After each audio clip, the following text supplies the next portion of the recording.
Maaaring matuwa ang mga mahilig sa showbiz na manatiling nakasubaybay sa pinakabagong mga kaganapan sa celebrity noong 2023 na malaman na ang taong ito ay nagdudulot hindi lamang ng mga heartbreak, kundi pati na rin ang mga namumuong romansa. Pumapasok sa spotlight na ito ay si Iris Lee, isang film producer at isang namumuong screenwriter, direktor, editor. Ngayon, natagpuan niya ang kanyang sarili na naka-attach sa isang bagong label. Ang kasintahan ng Filipino-Chinese actor na si Sian Lim.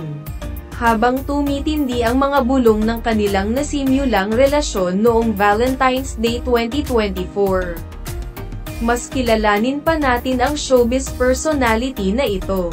Ipinanganak noong ika-1 ng Hunyo taong 1971, si Iris Charmaine Lee ay anak ng Pilipinong ina na si Linda Lee at isang Chinese na ama.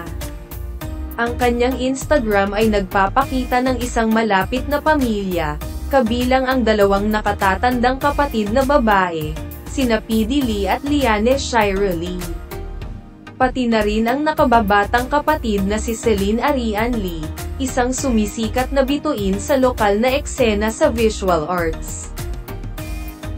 Itinuloy ni Iris ang kanyang hilig sa pelikula sa pamamagitan ng pagkuha ng Bachelor of Arts in Film, Cinema, and Video Studies sa University of the Philippines Film Institute.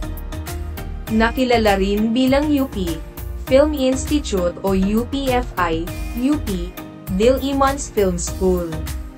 Ang kanyang mga taon sa kolehiyo ay minarkahan ng aktibong pakikilahok sa iba't ibang organisasyon. Partikular sa UP Cinestays Studio, kung saan siya ay nagsilbi bilang vice-presidente ng org para sa taong akademiko 2013 hanggang 2014. Kinuha din niya ang post bilang editor-in-chief para sa campus paper na Splice Magazine, at naging aktibong miyembro ng UP Advertising Corps, UP Flag Football Club, at UP Chinese Students Association. Inimbitahan din siya bilang muse ng Beta Epsilon Fraternity, isang kapatiran ng mga inhinyero, noong 2008. Pagkatapos ng graduation noong 2015, nagsimula si Iris sa isang kahanga-hangang paglalakbay, na nagsimula bilang managing editor para sa Megastyle.ph sa ilalim ng One Mega Group sa loob ng isang buong taon simula Hunyo taong 2016 hanggang Hunyo taong 2017. Mula noong Oktubre taong 2018, siya ay naging mahalagang bahagi ng Viva Communications, Inc., na nagsisilbing Senior Associate Producer.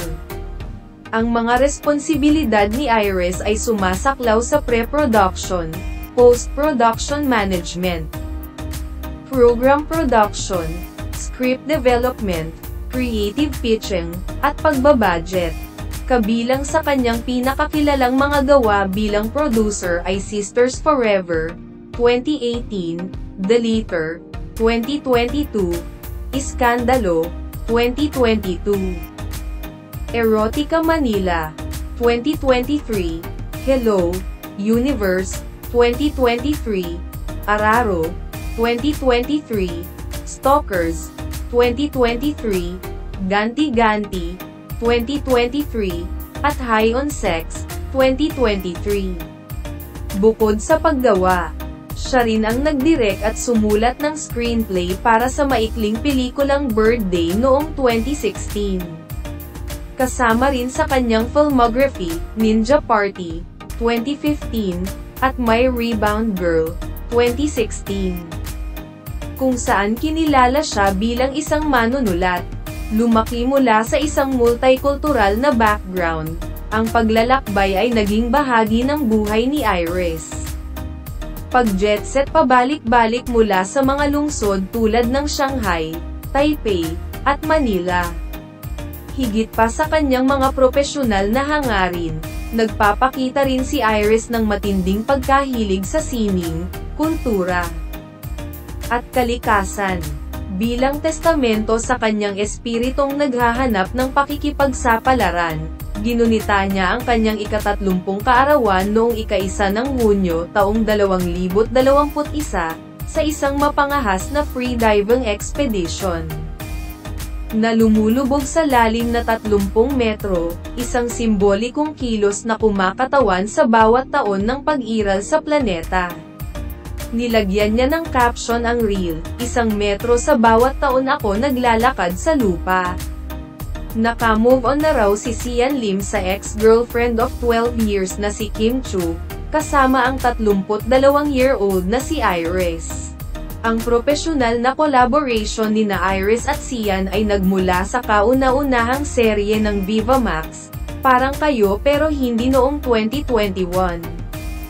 Kung saan si Sian at Miss International 2016 si Kylie Verzosa ang humawak sa mga pangunahing papel.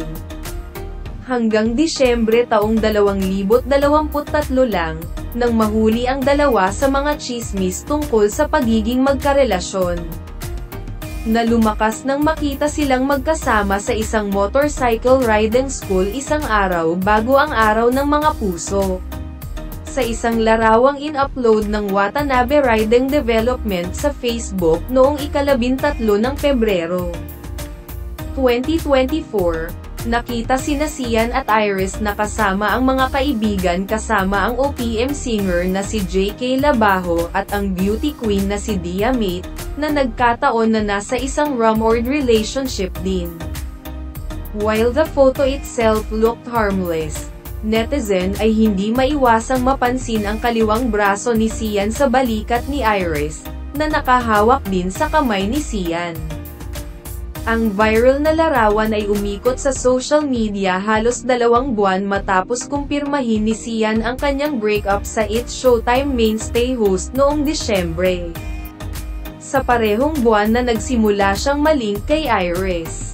Nagsimula ang chismis tungkol sa breakup ni Sian at Kim matapos mapansin ng netizens na solo trip si Kim noong Oktubre. Para sa cover story ng Esquire PH noong Mayo taong 2024, nagbigay si Sian ng eksklusibong panayam, na sumasaklaw sa kanyang saloobin pagdating sa pagpasok sa mga relasyon. Pag-move on sa high-profile breakup nila ni Kim, at pagsisimula ng bagong kabanata kay Iris. Sian says of the media buzz around split with Kim, "It's just all over the place and I think ang dami ng dagdag, ang dami ng bawas. Naglabas naman kami ng statement to clarify things. Of course, we have so much respect for our supporters. And yung na-build namin over the course of 12 years. But things in life happens." He adds, "The unexpected happens and we broke up. It just pains me na maraming hearsay. Maraming dagdag bawas sa kwento." Upang tuluyang ipahinga ang mga teorya at pagpapalagay, pagkatapos ay kinumpirma niya, "Oo, nakikita ko si Iris. Just to clear everything, to clear all the speculations. We are seeing each other and we are very happy." Ang pagmamahal, mamatay, ulitin. Binigyang diin din ng lead actor na nagsimula lang ang kanilang relasyon matapos nilang tapusin ang breakup nila ni Kim. He explains, "Una sa lahat, Iris is a talented filmmaker. She's my producer and she's also my creative partner. Ito ang mga bagay na gusto kong linawin. Number 1, na may third party involved in the breakup with Chu. Walang third party. Yun lang. That plain and simple. Isa pang chismis, kapag nakikita ko ang mga kaibigan ko, yung mga taong huling nagmamalasakit sa mga bagay na ito, kino-congratulate na ko. Sabi nila, "Congratulations on the marriage in New York." And I'm like, "No, I am not married." To finally put the oars and assumptions to rest, he then confirms, "Oo, nakikita ko si Iris. Just to clear everything, to clear all the speculations. We are seeing each other and we are very happy." Ang pagmamahal. Mamatay. Ulitin. Binigyang diin din ng lead actor na nagsimula lang ang kanilang relasyon matapos nilang tapusin ang breakup nila ni Kim. He explains, una sa lahat, Iris is a talented filmmaker. She's my producer and she's also my creative partner. Ito ang mga bagay na gusto kong linawin. Number 1, na may third party involved in the breakup with Chu. Walang third party. Yun lang. That plain and simple. Isa pang chismis, kapag nakikita ko ang mga kaibigan ko, yung mga taong huling nagmamalasakit sa mga bagay na ito, kino-congratulate na ko. Sabi nila, congratulations on the marriage in New York. And I'm like, no, I am not married. And there's also this one absurd article, or a thing said about me, that I have been living with someone for years na daw.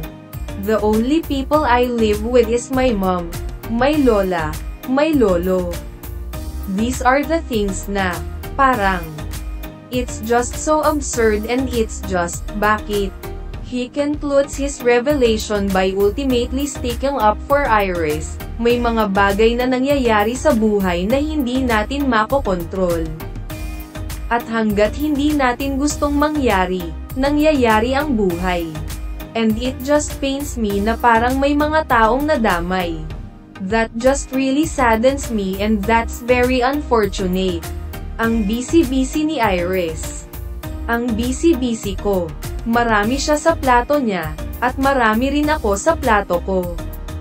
And, you know, she doesn't deserve all that flack. We don't deserve that because all the things na people are saying.